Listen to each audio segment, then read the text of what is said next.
Hi, my name is Mary Spender and you are watching Tuesday Talks.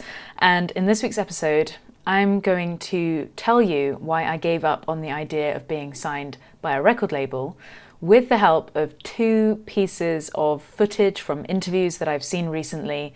One where Gary Vaynerchuk talks to Scooter Braun and another where John Mayer talks to Cautious Clay. So, let's roll the titles. Tuesday Talks. One thing I want to state, this is not a video about why record labels are bad or anything negative towards them. I've never been signed, I've never had that opportunity. Who knows what I would have done if I had been 20 and been offered a contract. I wouldn't be able to tell you because it never happened. But this is more about having that dream, and it was a dream of mine when I was younger because that's all you kind of know as a musician when you're growing up and trying to write pop songs. But instead, I'm trying to create a reality where a musician can actually earn a living without the need of a record label.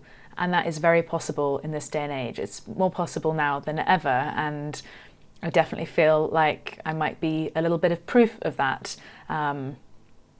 So, first thing I want to show you is an interview that I saw recently. It's an hour long, so I'm not going to show you that, but the next 3 minutes, maybe 3.5 minutes, are going to be taken up by a interview between Scooter Braun, one of the most successful managers in the music industry. Like, I can't think of anyone who's had more success most recently than Scooter Braun, and Gary Vaynerchuk. Gary Vaynerchuk is an entrepreneur who creates content all the time on social media, and he has inspired artists like myself, amongst a few other of my friends, to create content about what we do. And so this is a very interesting interview. So let's get into this question. It is about 37 minutes in that this comes up. It's a Q&A show, just setting the scene for you.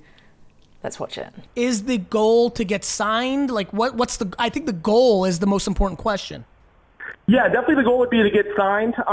He's a senior at college now, and he has a friend who's been doing it with him since high school, and he's a junior. I know he's working contacts. He's studying abroad in Amsterdam, Okay. so he's been working with different leads in there, too. Okay. I'm ready. Yeah. I'm ready to answer, buddy. Okay, yeah. I disagree with your goal, and it's against me being able to sign artists. But I just think with this equalizer we call the internet, and the fact that you now have Spotify saying they'll do direct deals with artists, and we have this platform, especially in a genre like EDM, where albums are very insignificant and it's all about singles and mostly touring. I don't know why you would want to get signed. I think, what you should be doing is focusing on building a fan base, not worrying about getting to an executive, and, pushing out the music through SoundCloud, pushing the music, as far as you possibly can, and building up a base, building up a proper brand for yourself, and let the labels chase you, let the A&Rs chase you. You shouldn't be chasing them, especially in a time where it's never been more advantageous to be independent with the resources at your fingertips. I just think you guys are focused on the wrong thing, and that's probably why you haven't found success yet. I think once you guys... Go ahead, I'm sorry. No, I just think once you focus on building the brand properly and just getting to the consumer and getting to the fans, I think you'll start to see success coming your way and not worry about how do we get the attention of some A&R. Okay. So sort of if you build it, they'll come. Kind of, look, these guys are all scared trying to hold on to their jobs, and they're not interested in taking risks like they used to. They're just trying to chase the momentum. So the other thing is, I think once you get the momentum, you won't be calling Gary Vee or myself back and saying, hey, what deal do we take? You'll be saying, I don't really want to take a deal. I like my economics better now, but on my own. Yeah, no, I definitely can see that. Max, I want to paint a picture for you. You literally just called and said, yo, what kind of VHS video store should I open up? Like, I want to build the next Blockbuster, literally in the face of Netflix and Hulu and Amazon Prime and the golden era of OTT. That is literally, no joke, in my opinion, what it's like to be thinking about. I disproportionately am passionate about getting signed in the moment of the I literally would rather, you have your brother's song be distributed in the background of a vlogger that's crushing YouTube right now than you getting discovered. Can I also add to this to just tell you? I think a lot of artists, DJ, they want to get to me, right? Because of my career. I would even say at 37, I'm afraid I'm becoming a dinosaur. Like, this technology has disrupted music so many times, and the resources are so there.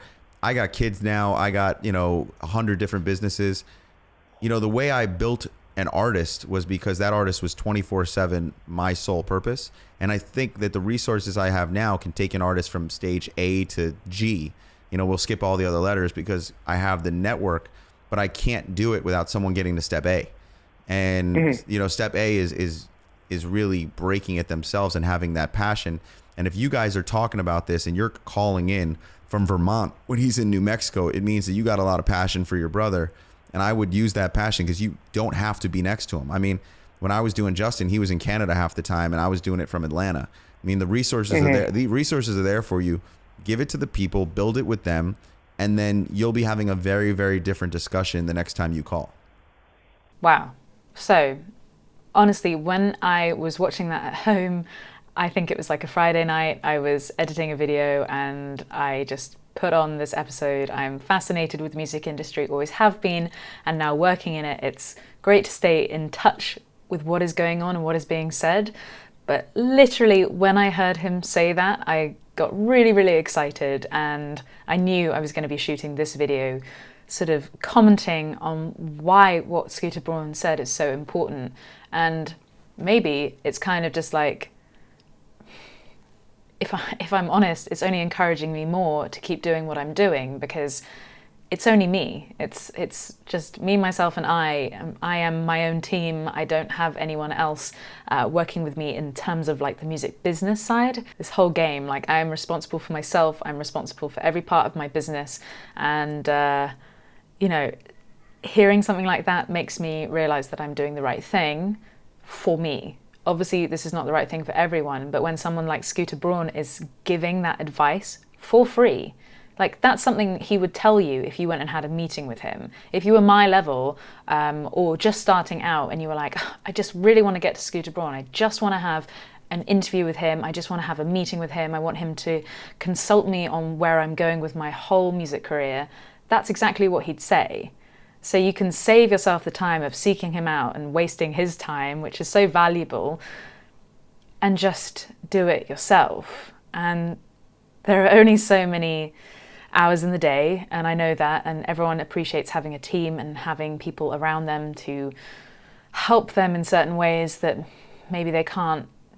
I don't know. It's just one of those things where it's like, you can acquire a team when you need a team. You need a manager when your career needs to be managed. You need a distributor when you need distribution. And most of the time, most of those things can be sorted out using the internet.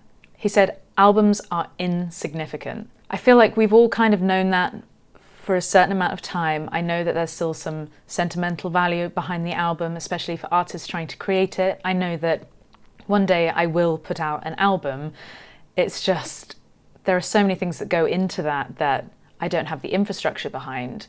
And that is one of the things about being an independent artist that is difficult. You don't have the infrastructure to be able to get a lot of things that you want to achieve done. You have to just start at the base level, and you just have to focus, and you just have to, build your brand. Now, leading on to what he said about building a brand and a fan base, that might come across quite corporate-y and quite businessy.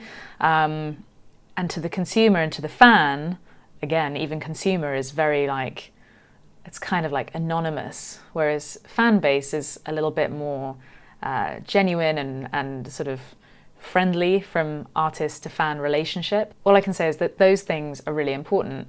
Building a brand that isn't just your personal self. It's actually like, it's weirdly good to disconnect yourself from what you are creating so that you can continue to create. You can't be nurturing everything all the time. So building a brand and building something outside of just yourself in your bedroom writing songs is fundamental to being successful in the music business. Like, you must have no misconceptions that once you write a song, it is no longer your song. Once you create a video and put it up on YouTube, it is no longer yours. You have to just move on and you have to create the next thing. And that's very important. Obviously, you can talk about those things that happened or what you did, those videos you created or those songs. Obviously, you can get up and perform them when you go on tour, but really you have to move on and just continuously have to keep on creating. And that's something that I have learned the hard way in terms of finding the hours in a day whilst keeping down a day job and just pursuing music. Music is just like this thing that I want to be doing for the rest of my life. I have absolutely no sense of urgency. I'm just like, I'm building a foundation, I'm creating a network, and I am just slowly ticking away at certain things that I want to do and I want to achieve, because I want to be doing this for a really long time and nothing was built overnight. There are so many things that he said in that, and I really encourage you to watch the full interview. The link will be in the description. But again, one of the things that I think is really important for any artist just beginning their career is to get from 0 to 1, or here he letters it, so it's I guess nothing to A. You have to get to level A to be taken from A to G. And that's where someone like Scooter Braun comes in, and he can take something that has formed and has like created this, I don't know, sense of well-roundedness. I don't even know what I'm saying, but basically you have to have formed something. You can't just be like malleable, and you know, you have to have opinions on how you want to be marketed, because that's essentially what he would do. He will market you to be able to access a bigger audience and that sort of stuff. And you know, you really don't want to rush that. It's a big mental shift to have any success, to hear good things, to hear bad things. Both of those things are kind of bad for you. You have to stay grounded and you have to take a deep breath, realize there is no rush, just build a solid foundation, make sure you have friends and family who support you around you, make sure you go and live your life, make sure you have things that you actually can write songs about, and then you might be ready. I'm just saying there's a lot of value in taking time to create your artistic career. So one thing to note, Scooter Braun, massively successful music businessman. Gary Vaynerchuk, incredibly successful entrepreneur. Their insight is extremely valuable, but neither of them are musicians and neither of them are artists in their own right. So when I was watching John Mayer's new Instagram, IGTV show, whatever it is, which is very funny and obviously I'm really enjoying it, he had an artist called Cautious Clay on his show Current Mood. And again, I just had one of those moments when I was sat there watching it, and I guess I was probably like editing or rendering a video at the same time, just tired. I remember being very, very tired whilst watching it. He then asked Cautious Clay a very important question, which I will show you, and Cautious Clay had this amazing answer that was only relevant to this video, and it's coming from two artists of two different generations. John Mayer, obviously hugely successful, signed to Columbia when he was like 23. He is the success story. There are hundreds of thousands of artists who failed, but he succeeded, and he's still managing to keep his career alive by adopting new forms of, I don't know, this music business, by using Instagram and creating this hilarious show, which, you know what, I definitely still need to like pursue him to have him as a guest on Tuesday Talks, because I want to be a guest on Current Mood. It's just too similar to this show. But anyway, before I say something like John Mayer stole Tuesday Talks, which could be a very clickbaity title, I'm going to show you this interview because it's so fitting, and again, it just gives me hope, and it should give you hope too. So you just were on tour. Yeah. You came back from that. Yeah. You have one of my favorite quotes, by the way. You said, because you're not signed, you're an unsigned artist, right? Yeah, I am. I'm unsigned right now. You have this great quote, and you don't know that I know this, but I looked it up, and it said, you're not the biggest topic in the world if you're not signed, but nowadays it's certainly possible to still make it big. It's a lot of work, but it's possible. That is really a salient, powerful statement on how the next generation, to me, your generation, looks at the music industry, which is that you're sort of stepping around it to go straight to people. Has that been fun to do it? Yeah, man, it's been so, like, it's because, like, for me, I have such a vision about, like, what I want to create and, like, everything that I'm putting together. So it's just been, like, so interesting to, like, figure out pieces of the puzzle as it goes. And, like, because I was an instrumentalist to begin with, like a flute and saxophone player, and then, like, shifting into, like, producing music, and then shifting into singing, and then shifting into writing, it's all come full circle into, like, what I feel is, like, the most important to my artistic vision. It's and the thing I said to you when we first met, I go, you have a song that just keeps getting bigger and bigger every week, and yet you're not burnt out. So my generation and every generation before, to have anywhere close to the song that you have bubbling under Cold War, I think a lot of people have heard the song and go, oh, that's who's behind Cold War. But a guy in your situation normally can't enjoy any of it because you're sleeping in the daytime because you're jet lagged and you're tucked in some airplane or some SUV. And it's really, really cool that you get to both see the world and enjoy your life and make music. Is there any amount of money that a label could give you and be like, I'll sign? I mean, honestly, it's I don't know. I don't think so right now. Powerful, it's just dude. like it's crazy because nowadays it's just like I've already built something this much on my own. So, with like the small team that I have, and it's like, you just want to ride it out and see where it goes. Can you see why I was so excited when I saw that too? Because again, there is this discussion that is going on online about the traditional music industry and how artists like Cautious Clay, I like to think like myself, are just stepping around the traditional route that wasn't going to help us. And we might not even help the traditional music business. Like, we are not worth the risk. They might pump loads of money into this sort of project and it completely flop because maybe it's only meant for a niche audience. Maybe it's only culturally relevant for a certain amount of time, and then committing to a 5-album deal or anything is just going to be madness. So hearing that, seeing John Mayer do a talk show like that is very, very important to me. And yeah, I'm super intrigued by what you all have to say. I only hope that if you're watching this, then you do support independent musicians. You know that I'm trying to do my best in every avenue, and I can see that from people who buy my merch. Like, I am representing my own t-shirts in this video because Tuesday Talks, the way people have adopted it, is so important to me, and it's really, really changed my life. Then supporting me through buying merch, buying a mug, buying the Faux Americana t-shirts, and then supporting me on Patreon. I can't thank you all enough. Like, that is my foundation. That is everything to me. That is my music industry world. Really, really making sure that I'm keeping you guys happy. But I know that I'm keeping you happy by doing the things that I love and creating art that I want to create and having that freedom.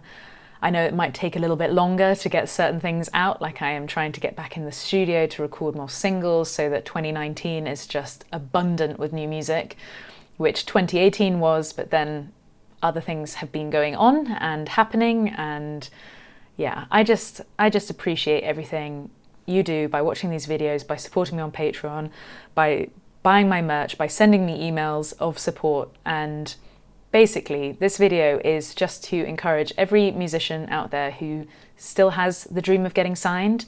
Just change the dream. Thank you for watching. Subscribe if you haven't, like this video, comment below, and I will see you soon.